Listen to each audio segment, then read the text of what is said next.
Good morning, ladies and gentlemen, and welcome to the Coffee with Craig show. We'll be talking about commercial real estate in Central and Eastern Europe.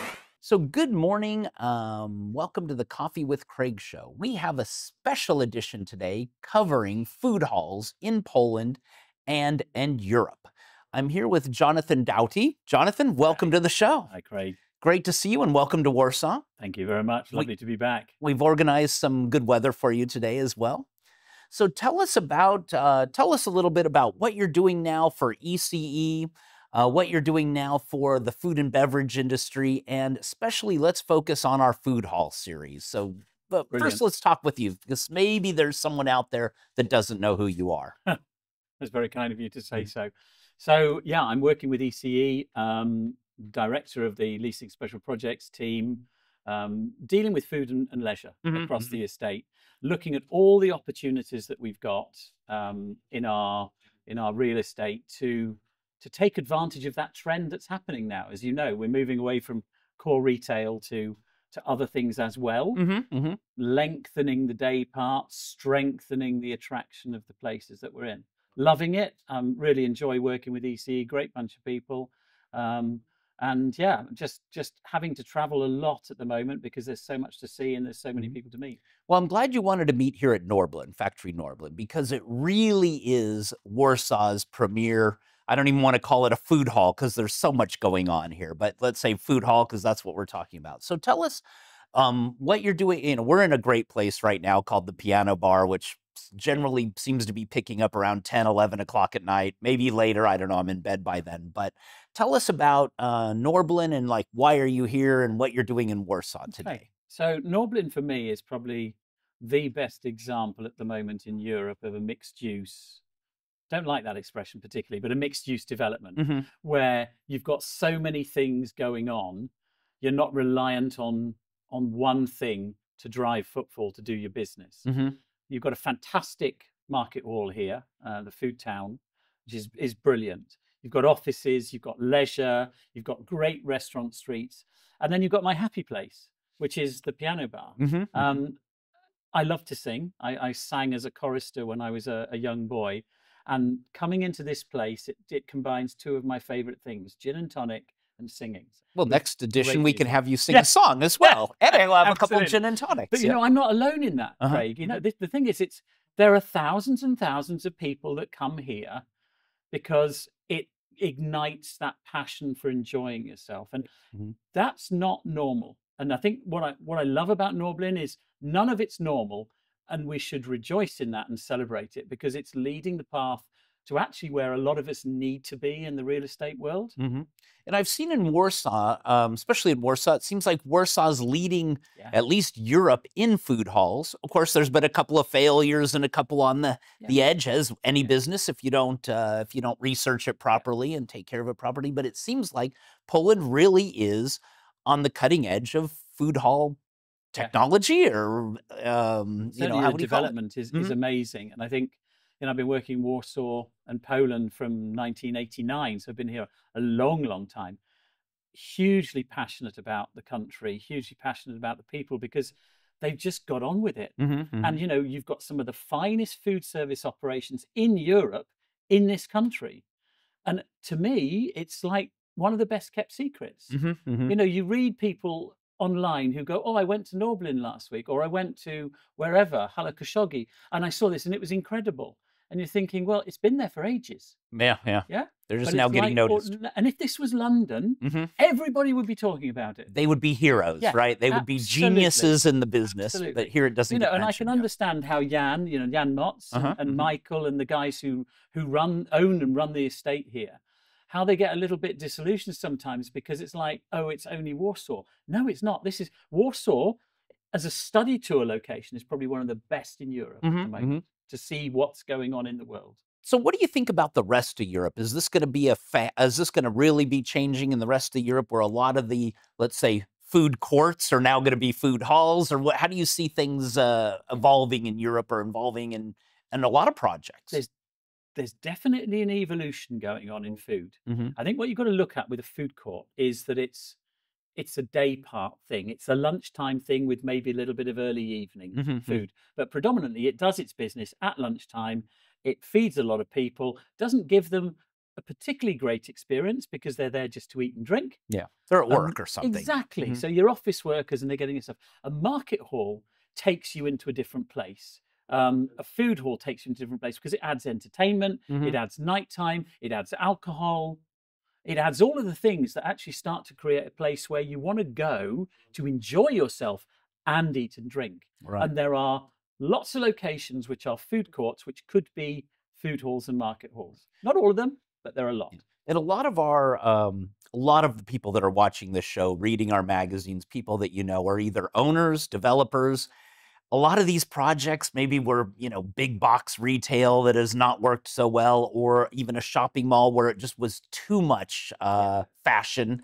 And, I guess you can help solve their problems or at least take a look at it and let them know, is there an opportunity to make it more of a little bit more lively at night, or how to bring it back to life, even just to preserve the value or increase the value. Certainly. And obviously, working with ECE, I'm doing a lot of that work with the teams there, looking at the assets, looking at how we develop that. But sort of general advice to the industry is, we're not going back to the 1980s. That's not going to happen. Right. We have to face these issues. Leaving a piece of real estate empty long term, hoping that we're going to get to retail leasing, isn't going to happen. So grab the bull by the horns, get on with it, start looking at what is around your project, what other things might be interesting in the project, and go talk to people. I spend a ridiculous amount of time on aeroplanes, but I have a network of people that I can talk to almost anywhere in the world.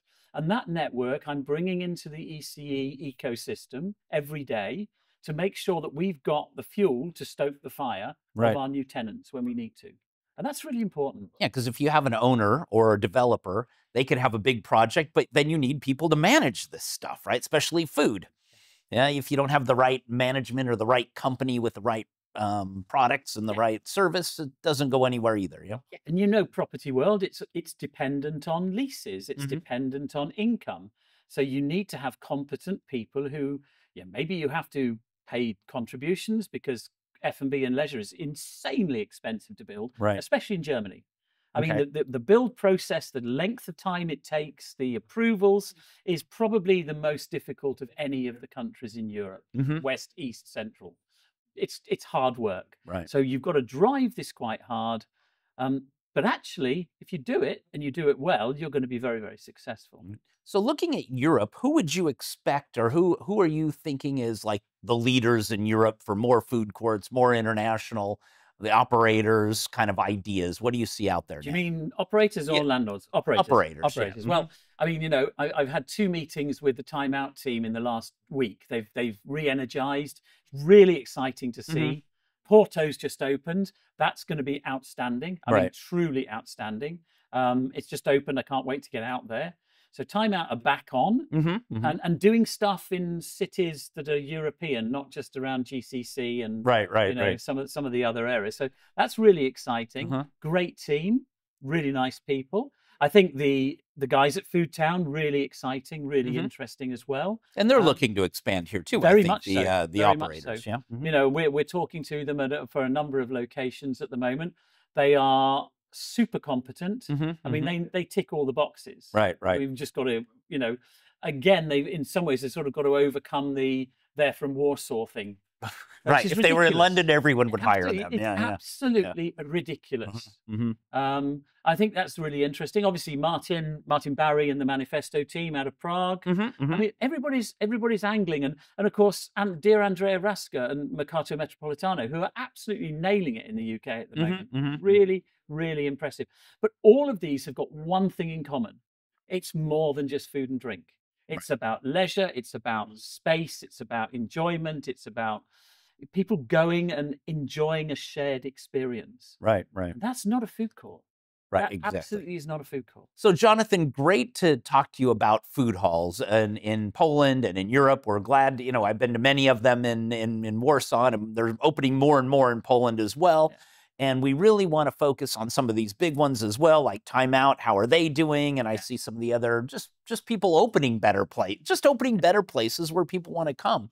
And we want to, we're looking forward to all the interviews with actually some of these food hall owners and operators, which are crucial these days. Yeah, I think for your audience, they absolutely need to see these operators talking to you.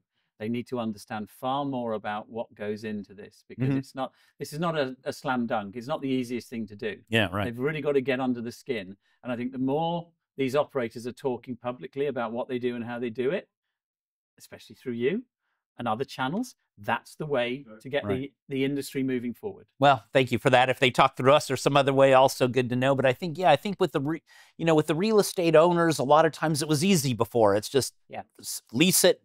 Fashion here, fashion there, coffee Sadly, thing here. Those days have gone. Yeah. Now it's, if you build it wrong, it doesn't work. But, the food hall business seems to be booming everywhere. Actually, everyone likes it. It's more fun. And it is more fun. I'd love to say that it was not, but it is actually more fun. It's harder work. It takes longer hours, but it's much more fun. Right. And at the end of the day, you're making more money if you open it correctly. I'm sure they're doing okay here. Well, good. Well, Jonathan, thank you for that. We'll have during our series, we'll also have another talk about what to do if you're, another thing to watch for the next show, what to do if you've got a piece of property and you're just not happy with the footfall, the revenue, how to bring it back to life.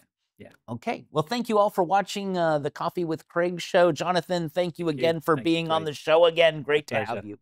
I think this is like first time was probably 10 years ago. Yeah? Yes. So here we go. Still moving. Grayer. More. I thought it was. I would say blonde. More blonde. Let's go with blonde. Very kind. Thank you.